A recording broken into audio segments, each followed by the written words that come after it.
வணக்கம். சென்னை எழும்பூர் ராஜரத்னம் விளையாட்டு அரங்கம் அருகில் கண்டன ஆர்ப்பாட்டம் நடைபெற்றது. மாநகராட்சி பேரூராட்சிகளில் பணியாற்றும் பரப்புரையாளர்களுக்கு ஊதியம் வழங்குவதில் மாபெரும் முறைகேடு நடைபெறுவதாக ஓட்சா கூட்டமைப்பினர் இந்த ஆர்ப்பாட்டத்தில் ஈடுபட்டனர். நேரடியாக வழங்கிடுக, நேரடியாக வழங்கிடுக. ஊழியர் வருங்கால, ஊழியர் வருங்கால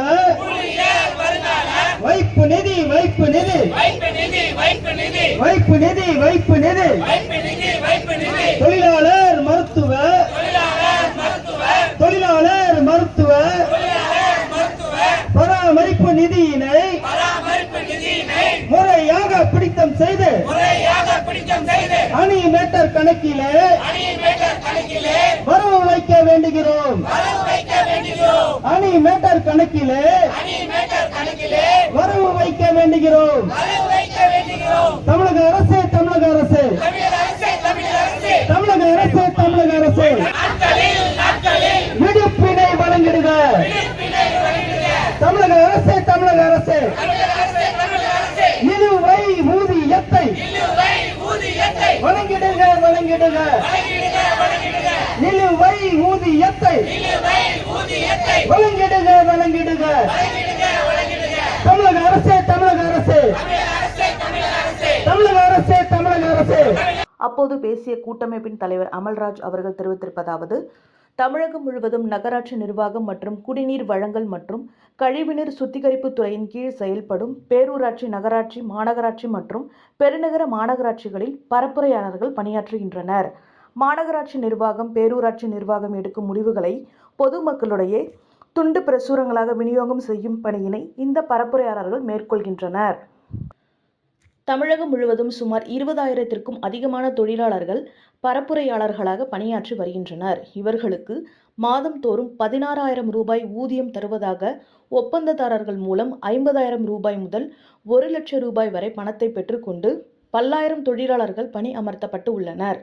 மாதம் தோறும் 16,000 ரூபாய் ஊதியமாக வங்கி கணக்கில் செலுத்தப்படும் என்று வாக்குறுதி அளித்துவிட்டு பணியில் சேர்ந்த பின்னர் இவர்களுக்கு கடந்த 4 ஆண்டுகளாக 8,000 மட்டுமே ஊதியமாக தரப்படுவதாகவும் அதிலும் 6 மாதத்திற்கு ஒரு முறைதான் ஊதியம் தருவதாகவும் இவர்கள் குற்றம் சாட்டுகின்றனர். ஓட்சா கூட்டமைப்பு, ஓட்சா உள்ளாட்சி பணியாளர்கள் சங்கம், ஓட்சா உள்ளாட்சி பணியாளர்கள் சங்கத்தில் தமிழ்நாடு முழுவதும் உள்ள ஊரக வளர்ச்சித்துறை மற்றும் நகராட்சி, மாநகராட்சி, பேரூராட்சிகளில் பணியாற்றும் சுமார் 60,000 பெண் ஊழியர்கள் இங்க உறுப்பினர்களாக இருக்கிறாங்க. நாங்க இன்றைக்கு சென்னை ராஜரத்னம் ஸ்டேடியத்தில் இந்த போராட்டம் எதற்காக நடக்குது அப்படின்னா, தமிழகம் முழுவதும் நகராட்சி நிர்வாகம் மற்றும் குடிநீர் வழங்கல் துறையின் கீழ் உள்ள பேரூராட்சிகள், நகராட்சிகள், மாநகராட்சி, பெருமாநகராட்சிகளில் பணியாற்றும், அதாவது தூய்மை பாரத இயக்கம் திட்டத்தின் கீழ் பணியாற்றும் அனிமேட்டர்ஸ் என்று அழைக்கப்படக்கூடிய பரப்புரையாளர்களுக்கு ஊதியம் பல மாதங்களாக வழங்கப்படவில்லை. அவர்களுக்கான உரிமைகள் தொடர்ந்து மறுக்கப்படுகிறது. அதற்கு காரணம், அந்த அனிமேட்டர்ஸ் எனப்படும் பரப்புரையாளர்கள் நேரடியாக பேரூராட்சிகள் மூலமாக, நகராட்சிகள் மூலமாக, மாநகராட்சிகள் மூலமாக ஊதியம் பெறவில்லை. அவர்களுக்கான ஊதியத்தை ஒப்பந்ததாரர்கள் சுமார் 6 ஒப்பந்த நிறுவனங்கள் மூலம் அந்த ஊதியம் வழங்கப்படும் நடைமுறையை தமிழக அரசு வைத்துள்ளது. ஒப்பந்ததாரர்கள் மூலம் அவர்களுக்கு ஊதியம் வழங்கப்படுவதில் பல்வேறு முறைகேடுகள் நடக்கிறது. அதாவது முதல்ல ஒரு அனிமேட்டர், ஒரு தூய்மை பாரத இயக்கம் திட்டத்துல இந்த பரப்புரையாளர்கள் வீடு வீடா போய் நகராட்சி, மாநகராட்சி, பேரூராட்சியில சுகாதாரத்தை குறித்து கணக்கெடுப்பு நடத்தி அங்கே அதற்கான பணிகளை செய்யக்கூடிய முக்கியமான பணிகளை செய்து வருகிறார்கள். ஆனால் அவர்களுக்கான நியமனத்தை செய்யும் பொழுதே ஊழல் ஆரம்பித்து விடுகிறது. அந்த நியமனத்தை செய்யும் பொழுது அந்த ஒப்பந்த நிறுவனங்கள், சுமார் 6 ஒப்பந்த நிறுவனங்களை தமிழக அரசு நியமித்துள்ளது. அந்த 6 ஒப்பந்த நிறுவனங்களும் அவர்களை நியமனம் செய்யும் பொழுது ஒவ்வொரு பரப்புரையாளரிடம் சுமார் 70,000 முதல் 1 லட்சம் வரை ஊதியத்தை, அதாவது லஞ்சமாக பணத்தை பெற்றுக்கொண்டு அந்த 70,000 அவங்க வாங்கின முன்பணத்தையே ஊதியமா போட்டுட்டாங்க. திரும்ப அவங்களுக்கு அதுவும் பாத்தீங்கன்னா ஒரு ஒப்பந்ததாரர், அதாவது ஒரு அனிமேட்டர், ஒரு பரப்புரையாளருக்கு மாத ஊதியம் 16,700 ரூபாய். ஆனால் அந்த 16,700 ரூபாயை அந்த ஒப்பந்த நிறுவனங்கள் முழுமையாக அவர்களது கையில் வழங்குவதில்லை. வெறுமனே 8,000 7,000 என்று மாத ஊதியமாக வழங்குகிறார்கள். அந்த மாத ஊதியத்தையும் உடனே வழங்குவதில்லை. 3 மாதம் 4 மாதங்கள் கழித்துதான் வழங்குகிறார்கள். இதையெல்லாம் மேலும் ஞாயிற்றுக்கிழமைகளில் விடுப்பு இல்லை. பேரூராட்சி நகராட்சி அலுவலகங்கள்ல ஒரு அனிமேட்டர் எனப்படும் பரப்புரையாளர் வேலை முடிந்து வரும் பொழுது அவர்கள் உட்காருவதற்கு இருக்கை வசதி கூட இல்லை. மேலும் அவர்களுக்கான இஎஸ்ஐ, அதாவது தொழிலாளர் வருங்கால வைப்பு நிதி மற்றும் மருத்துவ பராமரிப்பு நிதி முறையாக அரசாங்கத்தால் சுட்டிக்காட்டப்பட்ட, தொழிலாளர் நலத்துறையால் சுட்டிக்காட்டப்படி முறையாக பிடித்தம் செய்து அவரது கணக்கில் செலுத்தப்படவில்லை. அந்த பணத்தை எல்லாம் அந்த ஒப்பந்த நிறுவனங்களே அந்த பணத்தை கையில வைத்துக் கொண்டு அவர்கள் பொய் கணக்கு காட்டிக் கொண்டிருக்கிறார்கள். அந்த ஒப்பந்த நிறுவனங்களை இந்த அரசு, அதாவது இந்த அரசு அதிகாரிகள் அந்த ஒப்பந்த நிறுவனங்களை கண்டிப்பதில்லை.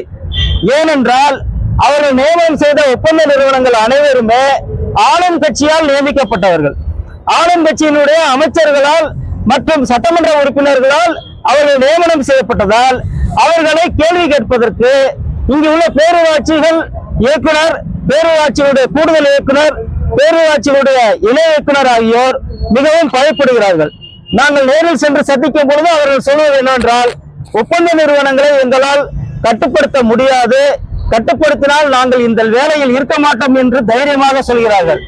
ஒரு சாதாரண ஒப்பந்த நிறுவனங்களுக்கு பயந்து இங்கே பெண்களாக இருக்கக்கூடிய இந்த ஊதியத்தை மட்டுமே நம்பி வாழக்கூடிய இந்த பரப்புரையாளர்களை, இவர்களுக்கான உரிமைகளை மறுக்கும் ஒப்பந்த நிறுவனங்களை கண்டிக்காமல் இருக்கிறார்கள். மேலும் ஒரு பரப்புரையாளர், அவருக்கான பணி தூய்மை பாரத இயக்கத்தின் கீழே தூய்மை பணிகளை கண்காணிப்பது மட்டும்தான். ஆனால் அதை தவிர ஒரு பேரூராட்சிகளில் வரி வசூல் செய்வது மற்றும் நகராட்சிகளில் வரி வசூல் செய்வது, அங்குள்ள அத்தனை பணிகளையும் அவர்கள் ஒப்பந்த நிறுவனத்து பணியாளர்கள் என்பதால் அவர்களை ஒரு அடிமை போல நடத்துகிறார்கள் இந்த அதிகாரிகள். இதையெல்லாம் கண்டித்துதான் பலகட்ட ஆலோசனை கூட்டங்களை நடத்தி தமிழ்நாடு முழுவதும் பேரூராட்சி, நகராட்சி, மாநகராட்சி, பெருமாநகராட்சிகளில் பணியாற்றும் சுமார் 2,000 அனிமேட்டர்ஸ் எனப்படும் பரப்புரையாளர்களுக்கான மற்றும் அந்த பணிகளில் ஈடுபடக்கூடிய சுகாதார மேற்பார்வையாளர்களுக்கான பிரச்சனைகளை இந்த அரசாங்கம் தீர்த்து தர வேண்டும் என்பதற்காகத்தான் இந்த ஆர்ப்பாட்டம் நடக்கிறது. இந்த ஆர்ப்பாட்டத்திற்கு பிறகு அரசு முதன்மைச் செயலரை கண்டித்து எங்களது கோரிக்கை மனுவை அளிக்க இருக்கிறோம். ஒருவேளை இந்த அரசாங்கம் இவர்களுக்கான கோரிக்கைகளை நிறைவேற்ற தவறினால் வருகிற செப்டம்பர் மாதம், அதாவது இந்த அரசாங்கத்தை பொறுத்த மட்டும் நாங்கள் எந்த அரசுக்கும் சார்ந்தவர்கள் அல்ல, எந்த அரசியல் கட்சிகளும் சப்போர்ட் பண்றது இல்லை. ஆனால் இந்த அரசாங்கத்தை பொறுத்த மட்டும் இந்த 4.5 ஆண்டு காலத்துல சுமார் 3 லட்சம் தொகுப்பூதிய பணியாளர், தற்காலிக பணியாளர்களை வைத்து இந்த அரசாங்கம் நடக்கிறது. ஊரக வளர்ச்சித் துறையிலே தூய்மை காவலர்கள், ஒப்பந்த பணியாளர்கள், தூய்மை பணியாளர்கள் சிறப்பு கால முறை ஊதியம், அதே மாதிரி சுகாதார உறுப்பினர்கள் 13,000 பேர் ஒப்பந்த பணியாளர்கள், அவர்களும் தொகுப்பூதியம் தான் வாங்கிட்டு இருக்கிறாங்க. அதே போல டேங்க் ஆபரேட்டர், ஓகஸ்டி ஆபரேட்டர் சுமார் 30 வருஷமா வெறுமனே 4,000 சம்பளத்தில் வேலை பார்த்துட்டு இருக்காங்க. அவங்களும் தற்காலிக பணியாளர்கள். அதை விட ஒரு கொடுமை, மாதம் 250 ரூபாய் ஊதியம் வாங்கி கொண்டு ஓகஸ்டி ஆபரேட்டர்கள் பல பேர் இன்னும் இந்த ஊரக வளர்ச்சித் துறையில வேலை பார்த்துட்டு இருக்கிறாங்க. ஒட்டுமொத்தமா கூட்டி பார்த்தா சுமார் 3 லட்சம் பணியாளர்கள், அதாவது பெண் சுகாதார தன் ஆர்வலர்கள், WHP மக்களை தேடி மருத்துவத்துல 13,000 பெண்கள், அவங்களும் பாத்தீங்கன்னா தற்காலிக பணியாளர் தான். தற்காலிக பணியாளர்கள் 3 லட்சம் பேரை வைத்து இந்த அரசு இயங்கிக் கொண்டிருக்கிறது. அவர்களுக்கான எந்த தீர்வையும் இந்த அரசு ஏற்றுக்கொள்ளவில்லை. வருகிற 2026 சட்டமன்ற தேர்தலில் இந்த 3 லட்சம் பணியாளர்கள், தற்காலிக பணியாளர்களை சாதாரணமாக இந்த அரசாங்கம் எண்ணிக்கொண்டிருந்தால் இந்த 3 லட்சம் குடும்பங்கள், 3 லட்சம் பணியாளர்கள் என்பது 3 லட்சம் குடும்பங்கள், ஒரு குடும்பத்திற்கு 4 ஓட்டுகள் என்றால் முன்னாங்க 1 கோடியே 20 லட்சம் வாக்குகளை இந்த அரசாங்கம் இழக்க வேண்டியது இருக்கும் என்பதை இந்த இடத்துல ஓட்சா கூட்டமைப்பு தெளிவாக சொல்லிக் கொள்கிறது. ஆகவே வருகிற செப்டம்பர் மாதத்திற்குள் ஊரக வளர்ச்சித் துறையில் உள்ள தூய்மை காவலர்கள், தூய்மை பணியாளர்கள், ஓவிஸ்ட் ஆபரேட்டர்கள், சுகாதார உறுப்பினர்கள், மக்களை தேடி மருத்துவ பணியாளர்கள் மற்றும் பரப்புரையாளர்கள் என்று அழைக்கப்படக்கூடிய அனிமேட்டர், இவங்க அனைவருக்குமான கோரிக்கைகளை இந்த அரசு நிறைவேற்றாவிட்டால் சென்னையிலே 3 லட்சம் பணியாளர்களையும் திரட்டி ஓட்சா கூட்டமைப்பு மிகப்பெரிய சாலை மறியலை அறிவிக்கும் என்று சாலை மறியலை நடத்தும் என்பதை இந்த இடத்துல நாங்கள் தெரிவித்துக் கொள்கிறோம்.